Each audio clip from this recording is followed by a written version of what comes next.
Hello. हा बोला. Hello. हा बोला. हा येतोय आवाज ना? हो मला आवाज येतोय.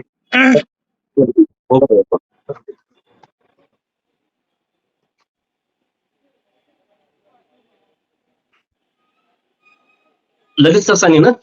हो ललित ससाने. ओके. ते ठीक आहे, बोला तुमचं काय काय म्हणणं आहे. मी प्रथम अपील केलेलं आहे, तुम्ही ते वाचलं का सर? हो हो, वाचले वाचले. बर, त्याच्यामध्ये जनमाहिती अधिकाऱ्यांनी कशा प्रकारे दिशाभूल केलेलं उत्तर दिलेलं आहे. सेक्शन 81 चा वापर करून संबंधित जो मयत व्यक्ती आहे तो तिचा नवरा आहे, तो तिचा हस्बंड आहे. आणि सुप्रीम कोर्टाने तसंच राज्य माहिती आयोगाने असे कित्येक निर्णयामध्ये स्पष्टपणे सांगितलेलं आहे की रक्ताच्या नातेवाईकांना जर कुठल्याही प्रकारचा आरटीआय केला तर त्याला माहिती देणं बंधनकारक आहे. परंतु जाणीवपूर्वक ही माहिती नाकारलेली आहे, जी त्यांच्या मूलभूत अधिकाराशी संबंधित आहे.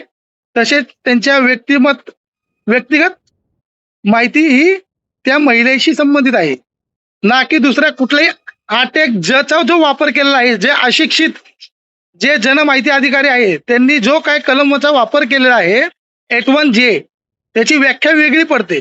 तरी सुद्धा जाणीवपूर्वक त्यांनी त्रास देण्याच्या हेतूने, ती संबंधित महिला दलित आहे हे माहीत असताना जाणीवपूर्वक त्रास देण्याच्या हेतूने त्यांनी ते कारण देऊन माहिती नाकारलेली आहे. आपण जरा चेहरा आपला दाखवतो बरोबर. दिसतंय का? हे हळू ठेवतो. तुमचा अर्धवट चेहरा दिसतोय. सदरची हा, दिसतंय का? हो दिसतंय बोला.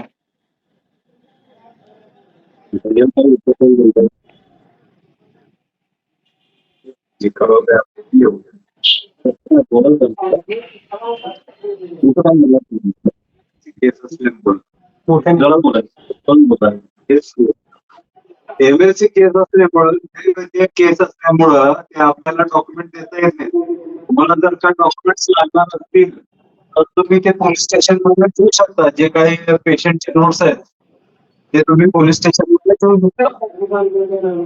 तर तुमच्या माहितीसाठी सांगतो, एक जजमेंट आपल्याला सांगतोय मी, आणि मी ऑन रेकॉर्ड बोलतोय. सदरची सुनावणी प्रशासकीय कार्यालयाची असून मी ऑन रेकॉर्ड आपल्याला सांगतो.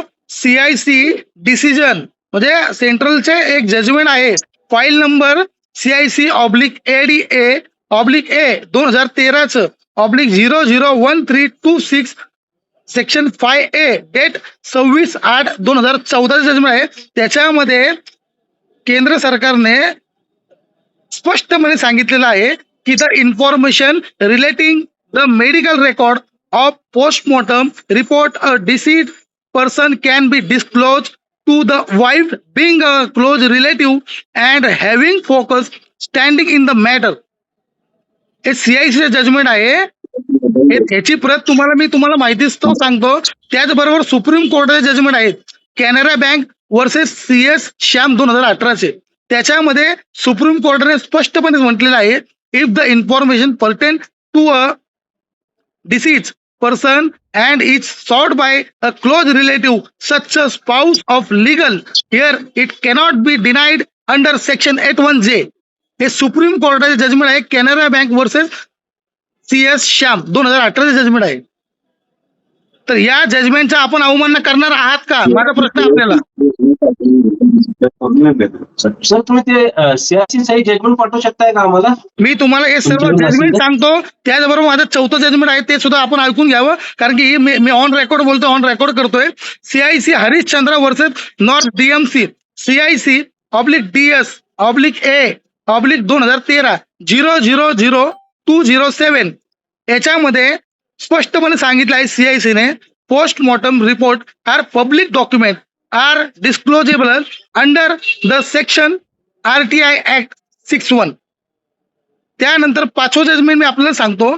CIC Bhupesh Kumar versus AIMS CIC/AD/2012/000544 याच्यामध्ये स्पष्टपणे सांगितलंय, wife of the deceased is entitled to access complete medical record under RTI act. तर मला त्यांनी जनमाहिती अधिकारी यांनी मला एखादं जजमेंट द्यावं की ही माहिती देऊ नये म्हणून. कोणतं तरी मला जजमेंट त्यांनी सांगावं. त्याचबरोबर जनमाहिती अधिकारी यांनी जाणीवपूर्वक ही माहिती सेक्शन 6(2) एक मिनिट ऐका. तुमचे जे आता जे तुम्ही डिस्कस करायला लागला CIC चे ऑर्डर्स त्याचे तुम्ही आम्हाला ईमेल पाठवा आमच्या ईमेल ऍड्रेसवर. 100% हो. सर पण review करतील. आणि जर देता येत असेल तर त्यांच्या बेसिसला आपण देऊन टाकू. नाही सर, देणं बंधनकारकच आहे. कारण की ही माहिती जनहितार्थ देणं बंधनकारक आहे. जनहितार्थ तर माहिती त्यांच्या वाईफला देणं तर 100% गरजेचं आहे. कारण की त्यांचं असं मत आहे की त्यांच्या मिस्टरांचा खून केलेला आहे. तर याच्यामध्ये आपला कुठेही सहभाग दिसून आला नाही पाहिजे, म्हणजे असं माझं स्पष्टपणे मत आहे. आणि आपल्याला मी केंद्र सरकार तुम्ही आम्हाला CIC ची कॉपी पाठवा. हो आम्ही त्यातनं रेकॉर्ड करतो सर तुमचं म्हणणं. परत एकदा बोला सर. जर CIC जजमेंट नुसार हे केस रिलेट होत असेल तर आम्ही अभ्यास करतो आणि येत असेल तर देऊन टाकू. हो ठीक आहे, काय हरकत नाही. मी तुम्हाला जजमेंट पाठवतो. तुमचं नाव काय सर? यांचं नाव? माझं नाव आशिष मोरे. तुम्ही जनमाहिती अधिकारी आहात का? हो मी जनमाहिती अधिकारी. प्रथम अपील अधिकारी कोण आहे सर? मला आपल्याकडून आदेश हवा आहे मला, ना की त्यांच्याकडून. ते आदेश देणारे ते कोण आहे? तुम्हाला माझा युक्तिवाद ऐकून घ्या सर. माझा युक्तिवाद ऐकून घेऊन तुम्हाला तो आदेश पारित करायचा आहे. त्यांनी कसं काय आपल्या स्टेटमेंट विना त्यांनी स्टेटमेंट दिले? तुम्ही त्यांना अधिकार सोपवलेत का त्यांना ते? नाही त्यांना ते मी सुनावणीच हे त्यांना सांगितलं तुमच्यासारखं त्यांचं म्हणणं. माझे जे काही डॉक्युमेंट असतील मला ते मागण्याचा अधिकार तुम्हाला आहे. तुम्ही प्रथम अपील अधिकारी आहात, ना की जनमाहिती अधिकारी यांना आहे. ते दुरुपयोग करण्याचा त्यांनी सेक्शन वाचलं नाही. सेक्शन 6(2) काय सांगतो? कुठल्याही अपील अधिकारी अपील अर्जामध्ये जनमाहिती अधिकारी अर्जामध्ये माहिती अधिकाराच्या अर्जदाराची माहिती ही गोपनीय ठेवावी लागते. त्यांनी माझं आधार कार्ड मागितलेलं आहे. सुप्रीम कोर्टाचं व्हायलेशन केलं आहे. सेक्शन 18(1) अंतर्गत मी त्यांची राज्य माहिती आयोग आमच्या पुण्यामध्ये आहे, त्या ठिकाणी त्यांची तक्रार सुद्धा मी केलेली आहे. आणि तुम्हाला CIC ला सुद्धा CC मध्ये ठेवलेलं आहे. माझी आपल्याला विनंती आहे सर की आपण माझ्या युक्तिवादाप्रमाणे सदरची माहिती तात्काळ 7 दिवसाच्या आतमध्ये देण्याचे आदेश पारित करावे. आपल्याला मी सर्व जजमेंटची कॉपी आपल्याला याच व्हॉट्सअपच्या नंबरवरती PDF द्वारे पाठवतो. ही माझी नम्र विनंती सर आपल्याला.